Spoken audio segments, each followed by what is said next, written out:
हरे कृष्ण। ओम नमो भगवते वासुदेवाय।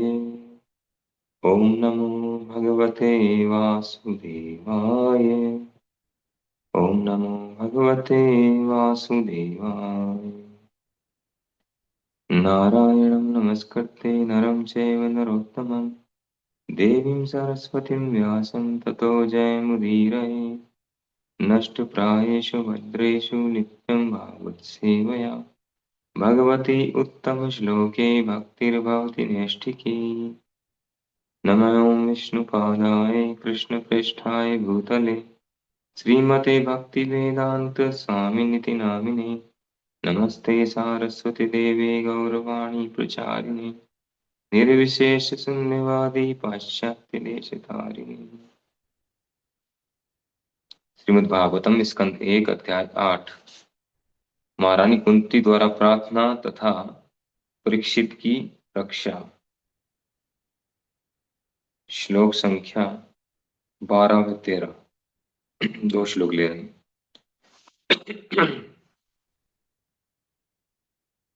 तर्ह्येवाथ मुनिश्रेष्ठ पांडवा पंच सायकान् आत्मनो अभिमुखान् दीप्तान् आलक्ष्यास्त्राणि उपाददु। हे महान विचारकों में अग्रणी शौनक जी, उस दहकते हुए ब्रह्मास्त्र को अपनी ओर आते देखकर पांचों पांडवों ने अपने अपने पांचों हथियार संभाले। तात्पर्य: ब्रह्मास्त्र परमाणु हथियारों से भी सूक्ष्म होता है। अश्वत्थामा ने महाराज युधिष्ठिर आदि पांचों पांडवों को तथा उत्तरा के गर्भ में स्थित उनके एकमात्र पुत्र को मारने के लिए अपना ब्रह्मास्त्र छोड़ा था। अतएव ये ब्रह्मास्त्र, जो परमाणु हथियार की अपेक्षा अधिक प्रभावशाली तथा सूक्ष्मतर होता है, परमाणु बमों की भांति अंधा नहीं था। जब परमाणु बम छोड़े जाते हैं तो वे लक्ष्य तथा अन्य वस्तुओं में अंतर नहीं कर पाते। ये बम मुख्य रूप से निर्दोषों को हानि पहुंचाते हैं, क्योंकि इन पर कोई नियंत्रण नहीं होता। लेकिन ब्रह्मास्त्र ऐसा नहीं होता। ये लक्ष्य को पहचानता है और निर्दोष को क्षति पहुंचाए बिना आगे बढ़ता है। श्लोक संख्या 13। वैष्णव वीक्षे तत्तेषाम् अनन्य विषय आत्मना सुदर्शनेन स्वास्त्रेण स्वानां रक्षां विधा विधाविधु विधाविभू। सर्वशक्तिमान भगवान श्री कृष्ण ने ये देखकर कि उनके अनन्य भक्तों पर, जो पूर्ण रूप से उनके शरणागत थे, महान संकट आने वाला है, उनकी रक्षा के लिए तुरंत ही अपना सुदर्शन चक्र उठा लिया। तात्पर्य: अश्वत्थामा द्वारा छोड़ा गया ब्रह्मास्त्र परमाणु अस्त्र के समान तो था, लेकिन उसमें तेज तथा ऊष्मा अधिक थी। ये अब आवाज जाएगी।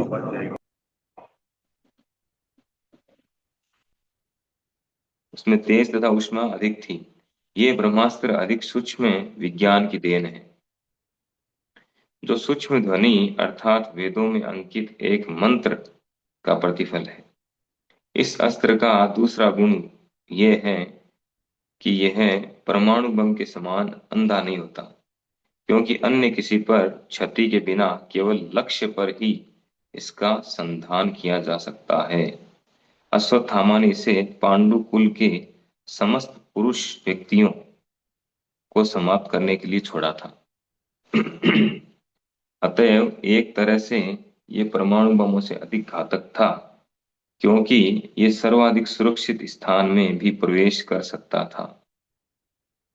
क्योंकि यह सर्वाधिक सुरक्षित स्थान में प्रवेश कर सकता था और लक्ष्य को कभी नहीं चूकता था। ये सब जानते हुए भगवान श्री कृष्ण ने तुरंत ही अपने भक्तों की रक्षा करने के लिए अपना निजी अस्त्र उठा लिया, क्योंकि वे क्योंकि ये भक्त कृष्ण के अतिरिक्त अन्य किसी को नहीं जानते थे। भगवत गीता में भगवान ने स्पष्ट रूप से वचन दिया है कि उनके भक्त कभी विनष्ट नहीं होते। वे भक्तों द्वारा की गई भक्तिमय सेवा की मात्रा या गुण के आधार पर कार्यवाही करते हैं। यहाँ पर अनन्य विषयात्मनाम शब्द महत्वपूर्ण है। पांडवगण स्वयं महान योद्धा होते हुए भी भगवान के संरक्षण पर 100% आश्रित थे, लेकिन भगवान हैं कि बड़े से बड़े योद्धाओं की उपेक्षा करके क्षण भर में उनका विनाश कर देते हैं। जब उन्होंने देखा कि अश्वत्थामा के ब्रह्मास्त्र को काटने के लिए पांडवों के पास बिल्कुल समय नहीं रह गया, तो उन्होंने अपने ही प्रण को भी तोड़ते हुए तुरंत अपना अस्त्र उठा लिया। यद्यपि कुरुक्षेत्र का युद्ध समाप्त प्राय था, तो भी अपने प्रण के अनुसार उन्हें अपना अस्त्र नहीं उठाना चाहिए था। लेकिन इस समय तो प्रण की अपेक्षा आपातकाल अधिक महत्वपूर्ण था। वे भक्त वत्सल के रूप में अधिक सुविदित हैं। अतएव वे ऐसे सांसारिक आदर्शवादी नहीं बनना चाहते जो कभी अपना प्रण नहीं तोड़ते, अपितु उन्होंने भक्त वत्सल बने रहना अधिक पसंद किया। श्री प्रभुपाद की जय। तो श्रीमद् भागवतम के पहले स्कंद के 8वें अध्याय में शौनक आदि ऋषियों से सूत गोस्वामी जी बता रहे हैं, जब भगवान श्री कृष्ण द्वारका के लिए प्रस्थान करने वाले थे, तो उस समय उत्तरा भागते हुए उनके पास में आई, क्योंकि वो भयभीत हो रही थी। अश्वत्थामा द्वारा छोड़ा गया ब्रह्मास्त्र उसकी ओर तेजी से बढ़ रहा था। तो उत्तरा उस स्थिति को समझ करके तुरंत उसने आकर के भगवान की शरण ग्रहण की, और वो जो बाण है, जो ब्रह्मास्त्र बाण जो छोड़ा था अश्वत्थामा ने, वो केवल उत्तरा के घर को नष्ट नहीं करना चाहता कि उत्तरा के घर में जो शिशु है केवल उसको नष्ट करना चाहता है। उसका लक्ष्य 5 पांडव भी थे। यानी पांडव कुल में जितने भी पुरुष बचे हैं, 5 पांडव और उनका पौत्र परीक्षित महाराज, वो 6 उसके लक्ष्य थे। जितने पुरुष बचे हैं सारे नष्ट हो जाएं, ऐसा लक्ष्य करके और ब्रह्मास्त्र छोड़ा गया था। तो प्रभुपाद जी यहाँ बता रहे हैं, ब्रह्मास्त्र की विशेषताएं बता रहे हैं, क्या क्या विशेषताएं। तो ब्रह्मास्त्र जो है उसको समझने के लिए हम क्या करते हैं, परमाणु गुण से तुलना करते हैं, है ना। कि कोई भी वस्तु को समझने के लिए, कोई भी ऐसी वस्तु जो हमारी समझ के परे है ना, जिसको हम इन इंद्रियों के द्वारा नहीं समझ सकते हैं, तो उसको समझने के लिए क्या किया जाता है, भौतिक जगत की कोई श्रेष्ठ वस्तु का या सुंदर वस्तु का एग्जाम्पल दिया जाता है, तुलना की जाती है उससे। जैसे कृष्ण सूर्य सम माया है अंधकार, जहां कृष्ण तहां नहीं माया अधिकार। अब कृष्ण को हम नहीं समझ सकते, नहीं जानते हैं, पढ़ते हैं उनके बारे में, सुनते हैं उनकी लीलाएं सुनते हैं, लेकिन फिर भी हम समझ नहीं पाते हैं कि कितने कितने महान हैं, श्री कृष्ण कितने महान हैं। तो उसको समझाने के लिए, उनकी महानता को समझाने के लिए, या उनकी सुंदरता को समझाने के लिए, या उनके तेज को समझाने के लिए अलग अलग चीजों से तुलना की जाती है, जो इस भौतिक जगत की श्रेष्ठ वस्तुएं हैं। जैसे भगवान की सुंदरता को समझाने के लिए चांद से तुलना की जाती है, कि जितना सुंदर चांद है, पूर्णिमा का चांद जितना सुंदर है, उतने सुंदर भगवान है। जबकि भगवान से किसी की तुलना नहीं की जा सकती। भगवान के सामने ये सब चीजें नगण्य हैं, तुच्छ हैं, लेकिन हम लोग इससे ज्यादा नहीं समझते हैं, तो क्या करें। इसीलिए इन सब वस्तुओं का एग्जाम्पल दिया जाता है। जैसे भगवान की आंखें कितनी सुंदर है, कहते हैं कमला एताक्षम, कमल कमल पुष्प की जो पंखुड़ियां हैं, उस तरह से भगवान की आंखें सुंदर हैं, ऐसे समझाया जाता है। ये भगवान के तेज की बात करें तो सूर्य से तुलना करके, कृष्ण सूर्य सम माया है अंधकार। अब माया को भी नहीं समझ सकते, कृष्ण को तो छोड़िए। तो माया को समझाने के लिए अंधकार के साथ तुलना की जाती है, और श्री कृष्ण को, भगवान को समझाने के लिए सूर्य के साथ तुलना की जाती है, ताकि तुलना करके हम समझ जाएं कि अच्छा इतने महान है, या इससे भी महान, ज्यादा महान है। तो हम सूर्य को अगर समझते हैं सूर्य कितना महान है, तो फिर भगवान सूर्य से ज्यादा महान है तो थोड़ा बहुत समझ पाएंगे। तो उसी तरह से यहाँ परमाणु बम से तुलना करके ब्रह्मास्त्र को समझाया जा रहा है, क्योंकि ब्रह्मास्त्र तो हमारी समझ के परे है। कि ब्रह्मास्त्र कितना शक्तिशाली हो सकता है, कैसे हो सकता है, पूरी तरह नहीं समझ सकते। तो थोड़ा बहुत हम समझ जाएं, इसके लिए परमाणु बम से तुलना की जा रही है। क्योंकि परमाणु बम का हमें एक्सपीरियंस तो नहीं है, लेकिन नॉलेज है। हमें तो एक्सपीरियंस नहीं है, जहां परमाणु बम गिरा था जापान में, उन लोगों को एक्सपीरियंस है। तो परमाणु बम जो है कितना घातक होता है ये हम जानते हैं। परमाणु में एक बार जाता है और बढ़ता जाता है, उसका प्रभाव जो बढ़ता जाता है। और परमाणु बम का जो प्रभाव है, बाद का जो प्रभाव, उसकी किरणों का जो प्रभाव है, रेज, कई रहता है। 100 साल तक भी, जैसे 50 60 70 साल पहले जब परमाणु बम गिराया गया था, आज ये एरिया सेफ नहीं है रहने के लिए। वैसे दीदी आवाज कट रही है आपकी।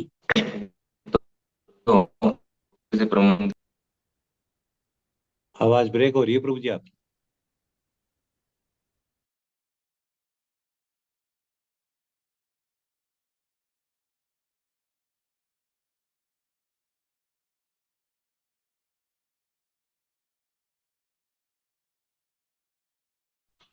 तो परमाणु बम की है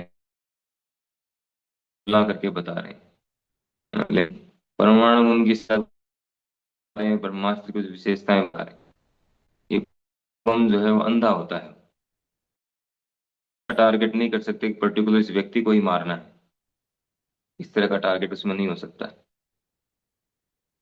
स्थान टारगेट करके उस जगह पे ले जाके डाला जा सकता है। जैसे आजकल ऐसे रॉकेट बन गए है ना, उसमें लोकेशन वगैरह कुछ होता होगा, जो भी है जीपीएस सिस्टम, लोकेशन डाल दे तो उस लोकेशन में जाके वो विस्फोट करेगा। लेकिन वो इतना सूक्ष्म नहीं होता कि पर्टिकुलर एक व्यक्ति को या दो व्यक्ति को या 5 व्यक्ति को टारगेट किया जाए। ऐसा पॉसिबल नहीं है। दूसरा, उसको वो उतना ही असर करे कि 5 व्यक्ति को मारेगा और फिर वापस वहीं स्टॉप हो जाएगा। उसके बाद उसका जो अ, प्रभाव है दूसरों पर नहीं जाएगा। ऐसा पॉसिबल नहीं है। परमाणु में एक बार छोड़ा गया, आज भी उसका प्रभाव है। आज भी उसका जो दुष्परिणाम है लोग भोग रहे हैं, कई वर्षों तक भोगते रहे, उसके बाद वाली पीढ़ियों ने भोगा। कितना खतरनाक। तो यद्यपि जो ब्रह्मास्त्र है उससे भी कई गुना ज्यादा खतरनाक है वो, क्योंकि सूक्ष्म है, बहुत ज्यादा पावरफुल है, बहुत ज्यादा शक्तिशाली है, तेज में। और इसमें उसका तेज भी ज्यादा है और ऊष्मा भी ज्यादा है। लेकिन फिर भी वो पूरी तरह से इसको कंट्रोल किया जा सकता है। वो नियंत्रित है वो, जो छोड़ने वाला है उसके पास ये शक्ति होती है कि उसको नियंत्रित कर सकता है कि कितनी मात्रा में, कहाँ, कब, कैसे प्रयोग करना है। वो पूरी तरह से नियंत्रित कर सकता है। ये विशेषता है ब्रह्मास्त्र में। जैसे अश्वत्थामा ने जब ब्रह्मास्त्र छोड़ा तो उसका लक्ष्य था 5 पांडव और परीक्षित महाराज, जो उत्तरा के गर्भ में, उत्तरा को मारना लक्ष्य नहीं था। वो बाण उत्तरा को मारने के लिए नहीं आ रहा था। वो मात्र जो परीक्षित महाराज जो थे, उत्तरा के घर में जो बच्चा है, केवल उसको मारने का लक्ष्य था। और सीधा उसने उत्तरा के गर्भ में प्रवेश किया, उत्तरा को नुकसान नहीं पहुंचाया। तो कितना सूक्ष्म विज्ञान था पहले, कितने एडवांस थे वो लोग। और उसको वापस कंट्रोल भी किया जा सकता था, पहले के श्लोकों में देख चुके हैं। पहले भी जब अश्वत्थामा ने बाण छोड़ा अर्जुन पर, तो भगवान के आदेश पर अर्जुन ने उसको कंट्रोल किया अपने अपने ब्रह्मास्त्र से। तो उसको कंट्रोल भी किया जा सकता था, बीच में भी उसको रोका जा सकता था मंत्र की शक्ति के द्वारा। तो इस प्रकार से ये परमाणु और इसमें ब्रह्मास्त्र में डिफरेंस है। दो जगह दोनों तात्पर्य में रूपा जी बता रहे हैं कि दूसरा गुण ये है कि ये परमाणु बम के समान अंधा नहीं होता। तो ब्रह्मास्त्र जो है बहुत ज्यादा शक्तिशाली होता है, और मंत्रों के द्वारा, मंत्र शक्ति के द्वारा इसको कंट्रोल किया जाता है, और इसको वापस भी छोड़ने के बाद इसको वापस भी समेट लिया जाता है, रिमूव किया जा सकता है। और जितना टारगेट करेंगे उतने पे ही काम करेगा, उससे अधिक दूसरे को नुकसान नहीं पहुंचाएगा। ये विशेषता होती थी इसकी, ब्रह्मास्त्र की। जबकि परमाणु बम में ये विशेषताएं नहीं है, इसमें बहुत सारे दोष हैं।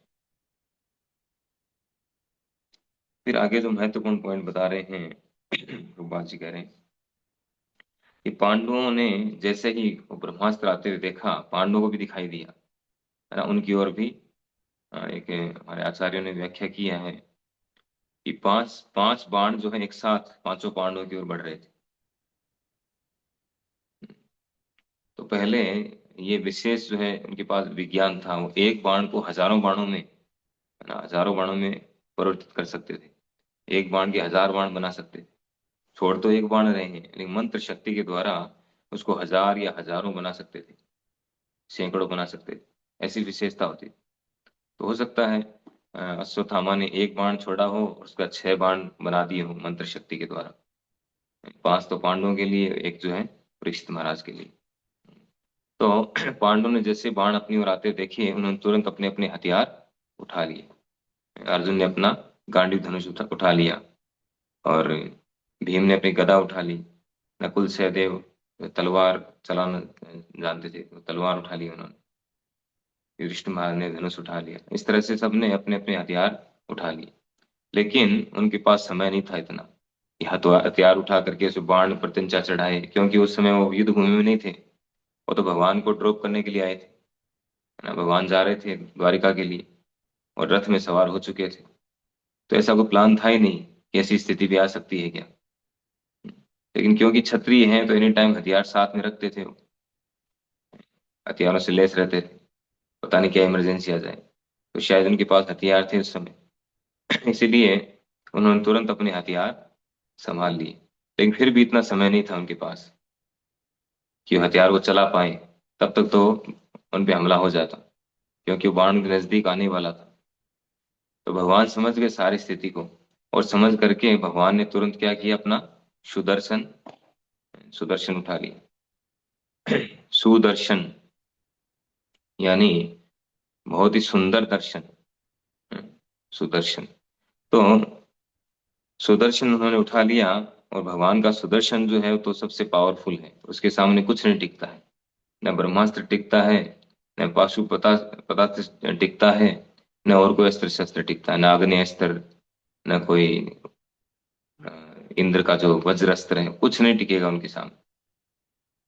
तुरंत भस्म हो जाएगा। कहते हैं कि जो सुदर्शन चक्र है उसके 1000 आरे हैं उसके, है ना। जो आरे होते हैं ना, उसमें दांते होते हैं बने हुए, जिसे काटता है वो। 1000 आरों वाला है वो सुदर्शन अस्त्र। तो भगवान ने सुदर्शन तुरंत सुदर्शन चक्र उठा लिया भक्तों की रक्षा के लिए। कह रहे हैं कि सर्वशक्तिमान भगवान श्री कृष्ण ने ये देखकर कि उनके अनन्य भक्तों पर, जो पूर्ण रूप से उनके शरणागत थे, महान संकट आने वाला है, उनकी रक्षा के लिए तुरंत ही सुदर्शन चक्र उठा लिया। भगवान को कहने की आवश्यकता नहीं पड़ती है।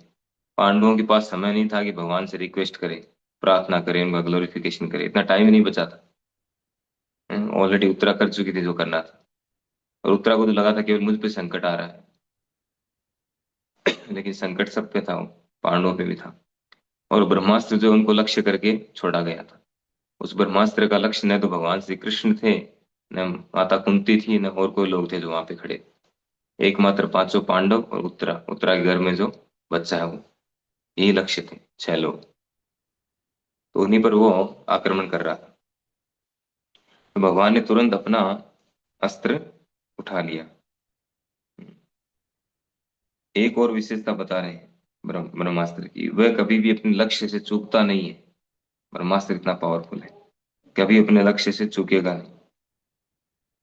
चाहे कोई व्यक्ति सर्वाधिक सुरक्षित स्थान में क्यों न चला जाए, वो कहीं भी चला जाए, वो स्वर्ग में चला जाए, नरक में चला जाए, कहीं जाकर बंकर बना करके छुप जाए, कुछ भी कर ले, पाताल में चला जाए, ब्रह्मास्त्र को छोड़ेगा नहीं।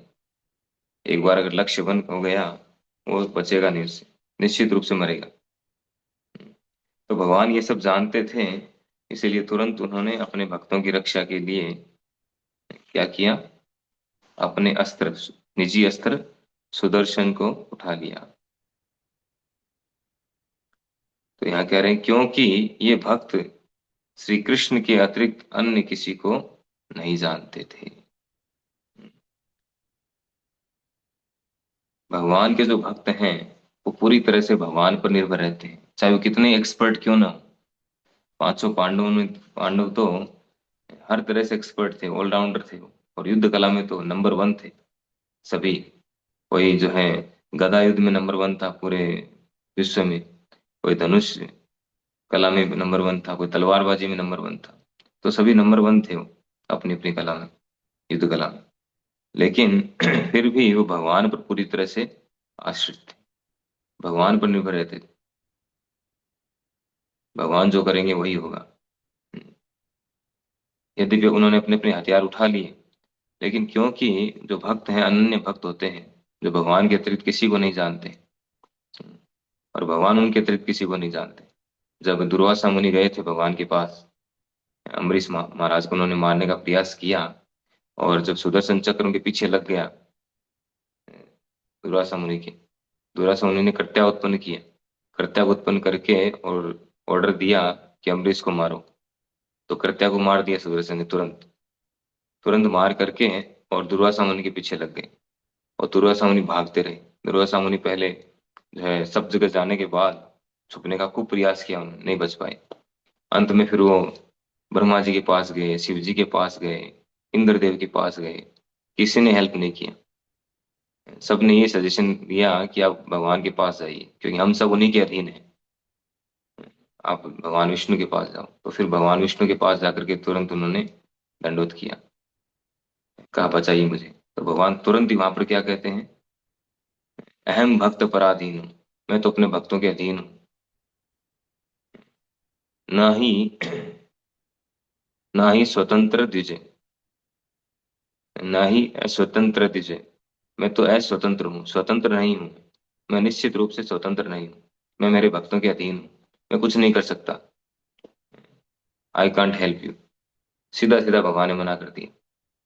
तो दुर्वासा मुनि का, आपका जो वेपन जो है, हथियार जो आपका हथियार है, आप मदद क्यों नहीं कर सकते, आप ही सर्वे सर्वा है, सर्वोपरि है।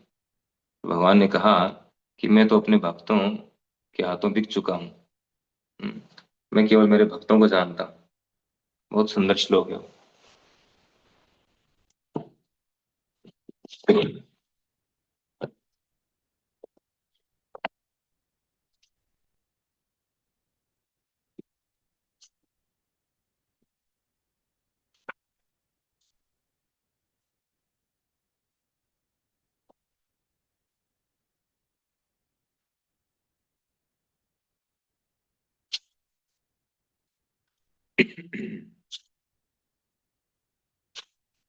हम्म,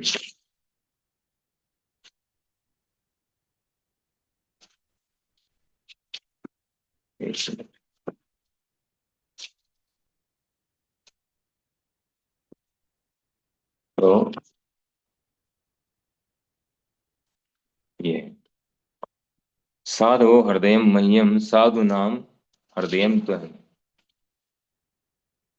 मदन्यते न जानन्ति ना हम तेभ्यो मनागपि। भगवान खुद ये बात कहते हैं कि शुद्ध भक्त सदैव मेरे हृदय में रहता है, और मैं शुद्ध भक्त के हृदय में सदैव रहता हूँ। मेरे भक्त मेरे सिवाय और कुछ नहीं जानते, और मैं उनके अतिरिक्त और किसी को नहीं जानता। दुर्वासा मुनि को साफ साफ मना कर देते हैं कि मैं केवल मेरे भक्तों को जानता हूँ, उनकी सुरक्षा करता हूँ, आपको नहीं जानता हूँ, वो आ रही हूँ, साफ साफ मना कर देते हैं। तो भगवान अपने भक्तों के लिए तैयार रहते हैं, अपने भक्तों के लिए कोई भी कार्रवाई करने के लिए तुरंत तैयार रहते हैं, और किसी को नहीं जानते।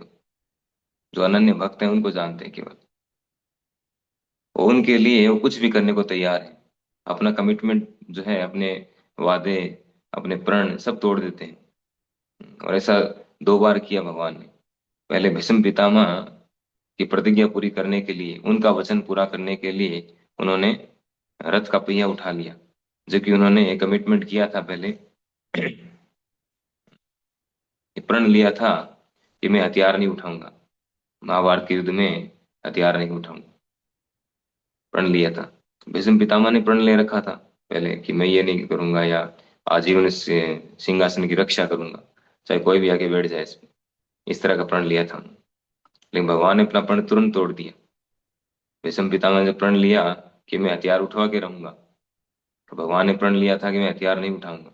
लेकिन क्योंकि भीष्म पितामह भगवान के भक्त हैं, 12 महाजनों में से एक है, तो उनका प्रण पूरा करने के लिए भगवान ने अपना प्रण तोड़ दिया। ये भगवान की महानता है। प्रभुपाद जी कह रहे हैं यहाँ पर कि अपितु उन्होंने, कह रहे हैं कि अतएव ऐसे सांसारिक आदर्शवादी नहीं बनना चाहते थे। वे भक्त वत्सल के रूप में अधिक सुविदित हैं। अतः वे ऐसे सांसारिक आदर्शवादी नहीं बनना चाहते थे जो कभी अपना प्रण नहीं तोड़ते। तो सांसारिक आदर्शवादी होते हैं जो अपना प्रण नहीं तोड़ते हैं, प्राण जाए पर वचन न जाए। लेकिन भगवान जो है ऐसे आदर्शवादी नहीं बनना चाहते, उनको भक्त वत्सल बनना ज्यादा पसंद है। वो भक्तों के लिए कुछ भी कर गुजरते हैं। और यहाँ पर हम देख रहे हैं इस श्लोक में कि उन्होंने फिर से अपना प्रण तोड़ा।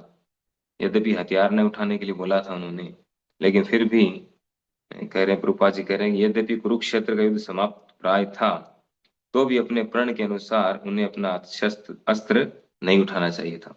क्योंकि महाभारत युद्ध समाप्त हो चुका था, लेकिन युद्ध में जो बचे हुए लोग थे वही तो वापस रिएक्ट कर रहे थे, तो एक तरह से युद्ध जारी था वो, एक दृष्टि से देखें तो। भगवान अपने प्रण के अनुसार हथियार नहीं उठा सकते, उन्हें नहीं उठाना चाहिए था, लेकिन फिर भी भक्तों की रक्षा के लिए उन्होंने तुरंत सुदर्शन उठा लिया।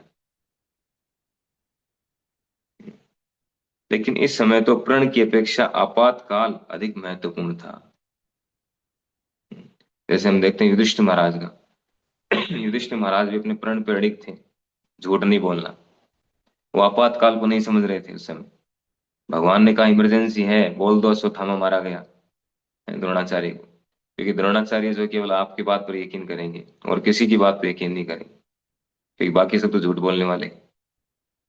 इमरजेंसी को देख करके झूठ बोल सकते हैं, भगवान खुद झूठ बोल देते हैं या अपना प्रण तोड़ देते हैं, कि उनको भक्त ज्यादा प्रिय है। वो भक्तों के लिए झूठ भी बोल देते हैं, अपना प्रण भी तोड़ देते हैं, कुछ भी कर लेते हैं, उनके लिए भक्त ज्यादा महत्वपूर्ण है। तो कृष्ण मान नहीं माने, वो कंफ्यूज हो गए, वो क्या करें, किसकी बात माने। लाइफ टाइम जो झूठ नहीं बोला, अब झूठ बोलेंगे तो कलंक लग जाएगा, प्रण टूट जाएगा। उन्होंने नहीं बोला, जबकि भगवान स्वयं कह रहे हैं, कानून बनाने वाला कह रहा है कि आप रेड लाइट से निकल जाओ। कई बार ऐसा होता है, रेड लाइट हो रही है और हम लोग रेड लाइट पे खड़े हैं। जो लोग ज्यादा कट्टर होते हैं ना, ऐसे कानून फॉलो करने वाले, रेड लाइट पे खड़े हैं, पुलिस वाला कह रहा है निकलो निकलो, वो पुलिस वाले को कहने लग जाते हैं, अरे देखते नहीं लाइट हो रही है। अरे भाई, पुलिस वाला कह रहा है, जो लाइट का जो पालन करवाने वाला है, कानून का रक्षक है, वो कह रहा है, तो क्या दिक्कत है निकलने में। पर नहीं, वो पुलिस वाले को कानून समझाने लग जाएंगे। तो देश काल और परिस्थिति को देखना आवश्यक होता है। तो भगवान ने आपातकाल को ज्यादा महत्वपूर्ण समझा अपने प्रण की अपेक्षा। अपना मान टले टल जाए, भक्त का मान न टलते देखा, प्रभु को नियम बदलते देखा।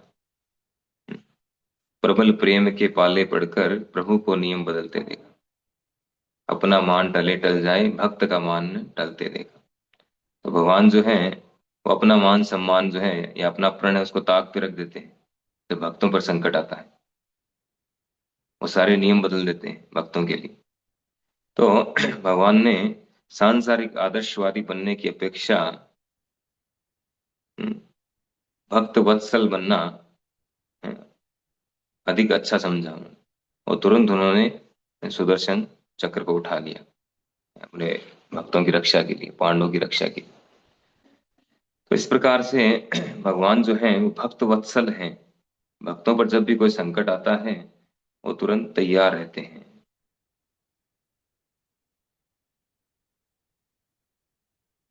एक बात और प्रभुपाद जी हम बताते हैं, ये यथा माम प्रपद्यन्ते तांस तथैव भजामि हम, कि वे भक्तों द्वारा की गई भक्ति में सेवा की मात्रा या गुण के आधार पर कार्रवाई करते हैं। यानी जो अनन्य भक्त हैं, जो पूरी तरह से भगवान पर निर्भर हैं, उनके लिए भगवान ऐसी कार्रवाई करते हैं। हर किसी भक्त के लिए नहीं करते। डिपेंड करता है, भक्त अलग अलग प्रकार के, कौन कितनी मात्रा में शरणागत है। भगवान चाहते हैं 100% उनके शरणागत हों। सर्वधर्मान परित्यज्य माम एकम शरणम व्रज।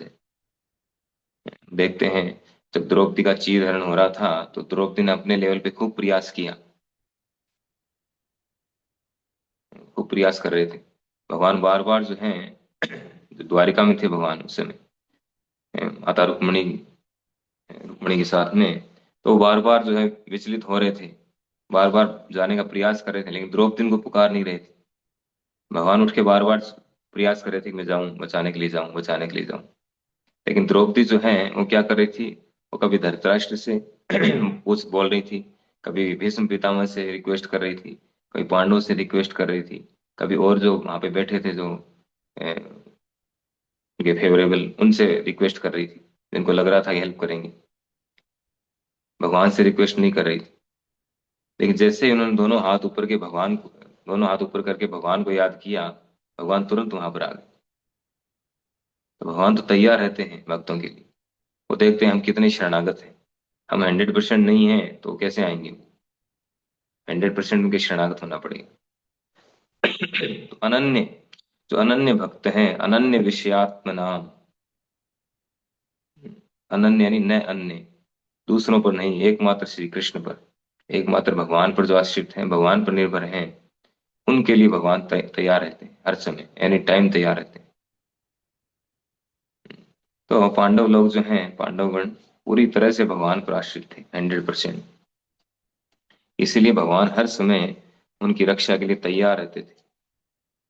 किसी भी तरह की आपदा आई उन पर, भगवान तैयार रहते थे। महाभारत में ये सब घटनाएं हम देखते हैं। तो यहाँ पर भी पांडवों की रक्षा के लिए भगवान ने सुदर्शन चक्र को उठा लिया। अब आगे देखते हैं क्या होता है नेक्स्ट श्लोकों में। किस तरह से वो ब्रह्मास्त्र को निरस्त करते हैं, और किस तरह से उत्तरा के गर्भ में जो महाराज परीक्षित है उसकी रक्षा करते हैं, और बाहर पांडवों की रक्षा करते हैं, एक साथ कैसे रक्षा करते हैं। हरे कृष्णा। श्रीमद् भागवत महापुराण की जय। श्रील प्रभुपाद की जय।